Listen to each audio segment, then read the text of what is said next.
ದೇವ್ರೆ, ನಾನು ಏನು ಮ್ಯಾನಿಫೆಸ್ಟ್ ಮಾಡ್ತೀನೋ ಅದನ್ನು ನಿಜ ಮಾಡು ಅಂತ ಕೇಳ್ಕೊತೀನಿ. ಇವತ್ತು ಯಾವತ್ತಕ್ಕಿಂತ ಸ್ವಲ್ಪ ಜಾಸ್ತಿನೇ ಕೇಳ್ಕೊತಾ ಇದ್ದೀನಿ. ತೇಜಸ್ ಅವ್ರ ಅಪ್ಪ ಅಮ್ಮ ಕನ್ವಿನ್ಸ್ ಆಗೋ ಹಾಗೆ ಮಾಡು. ಕೂಲಾಗಿರೋ ವಿಷಯನ ಧೈರ್ಯದಿಂದ ಹೇಳ್ತೀನಿ. ನಮ್ಮ ಪ್ರೀತಿ ನಿಜ ಅಂದಮೇಲೆ ಅವ್ರು ಒಪ್ಕೊಂಡೇ ಒಪ್ಕೋತಾರೆ. ನಾನು ಒಪ್ಪಿಸ್ತೀನಿ.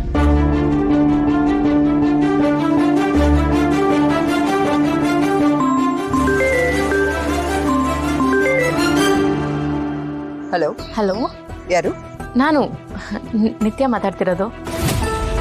ನೀವು ತೇಜಸ್ ಅಮ್ಮ ಅಲ್ವಾ? ಮೇನಕ, ನನ್ನ ಮಗ ತೇಜಸ್. ಅವನ ಹೆಸರಿಂದ ನನ್ನನ್ನು ಐಡೆಂಟಿಫೈ ಮಾಡುವಂತ ಅಗತ್ಯ ಇಲ್ಲ. ಯಾಕೆ ಫೋನ್ ಮಾಡಿದೀಗ? ಅದು ತೇಜಸ್ ಆಲ್ರೆಡಿ ನಿಮ್ಮ ಹತ್ರ ಹೇಳಿರ್ತಾನೆ, ಆದರೂ ನಾನು ಒಂದ್ಸಲ ಮಾತಾಡೋಣ ಅಂತ ಕಾಲ್ ಮಾಡಿದೆ.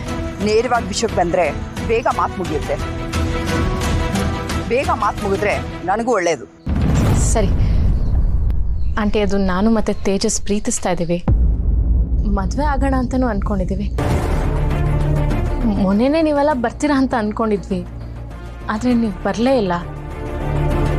ಆಂಟಿ, ನಮ್ಮನೇಲಿ ನಾನು, ನಮ್ಮ ಅಜ್ಜಿ ಮತ್ತು ನನ್ನ ತಂಗಿ 3 ಜನ. ನಮ್ಮ ಅಜ್ಜಿಗೆ ಫ್ಯಾಮಿಲಿಯವ್ರು ಎಲ್ಲರೂ ಸೇರಿ ಚೆನ್ನಾಗಿ ಮದುವೆ ಮಾಡಿಕೊಡೋಣ ಅನ್ನೋ ಆಸೆ. ಅದಕ್ಕೆ ಮದುವೆಗೆ ಸ್ವಲ್ಪ ಅಡ್ವಾನ್ಸ್ ಆಗಿ ಬನ್ನಿ ಅಂತ ಕೇಳೋಣ ಅಂತ ಕಾಲ್ ಮಾಡಿದೆ ಆಂಟಿ. ನೀನೇ ಹೇಳಿ ಎಲ್ಲ ನಿರ್ಧಾರ ಮಾಡಿ ನೀನು ಹೇಳೋದಕ್ಕೆ ನಾನು ತಲೆ ಅಳ್ಳಾಡಿಸ್ಬೇಕು ಅನ್ಕೊಂಡಿದ್ಯಾ?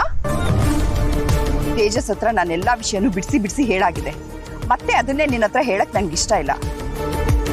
ಅವ್ನು ನಿನಗೆ ವಿಷಯನ ಸರಿಯಾಗಿ ಹೇಳಿಲ್ಲ ಅಂತ ಅನ್ಸುತ್ತೆ. ಚೆ ಹಾಗಲ್ಲ ಆಂಟಿ. ಮಾತು ಮುಗಿಸೋ ಮೊದಲು ಮಧ್ಯದಲ್ಲಿ ಬಾಯಿ ಹಾಕೋದು ಒಳ್ಳೆ ಸಂಸ್ಕಾರ ಅಲ್ಲ. ನಿಮ್ಮ ಮನೆಯಲ್ಲಿ ಆ ಥರ ಸಂಸ್ಕಾರನ ಹೇಳ್ಕೊಟ್ಟಿಲ್ಲ ಅನ್ಸುತ್ತೆ. ಆದ್ರೂ ನಿನಗೊಂದು ಮಾತು ಹೇಳ್ತೀನಿ, ಕೇಳಿಸ್ಕೊ. ದಿಕ್ಕು ದೆಸೆ ಇಲ್ಲದೆ ಬೆಳೆದಿರೋ ಹೆಣ್ಮಕ್ಳನ್ನ ಮನೆ ಸೊಸೆ ಮಾಡ್ಕೊಂಡ್ರೆ ಕಳ್ರಿರೋ ಊರಿನಲ್ಲಿ ಬಾಗ್ಲು ತೆಗೆದಿಟ್ಟು ಮಲ್ಕೊಂಡಾಗೆ. ಆಂಟಿ, ಇನ್ನೂ ಇದೆ. ನೀನು ನಮ್ಮನೆ ಒಡೆಯೋಕೆ ನಾನು ಅವಕಾಶ ಮಾಡ್ಕೊಡೋದಿಲ್ಲ. ನನ್ನ ಮಗ ನನ್ನ ಮಾತು ಮೀರಿ ನಿನ್ನಿಂದೆ ಬೀಳೋ ಥರ ಯಾವ ಮಾಟ ಮಂತ್ರ ಮಾಡಿಸಿದ್ಯೋ ನನಗೆ ಗೊತ್ತಿಲ್ಲ. ಆದ್ರೆ ನೀನು ಅವನನ್ನ ಮದುವೆ ಆಗೋಕ್ ಮಾತ್ರ ಸಾಧ್ಯನೇ ಇಲ್ಲ. ಆಂಟಿ ಪ್ಲೀಸ್ ಹೀಗೆಲ್ಲ ಮಾತಾಡಬೇಡಿ. ನಾನು ಅವನು ತುಂಬ ಪ್ರೀತಿಸ್ತಾ ಇದ್ದೀವಿ. ಆಲ್ರೆಡಿ ಎಂಗೇಜ್ಮೆಂಟ್ ಕೂಡ ಆಗಿದೆ ಆಂಟಿ. Hello aunty.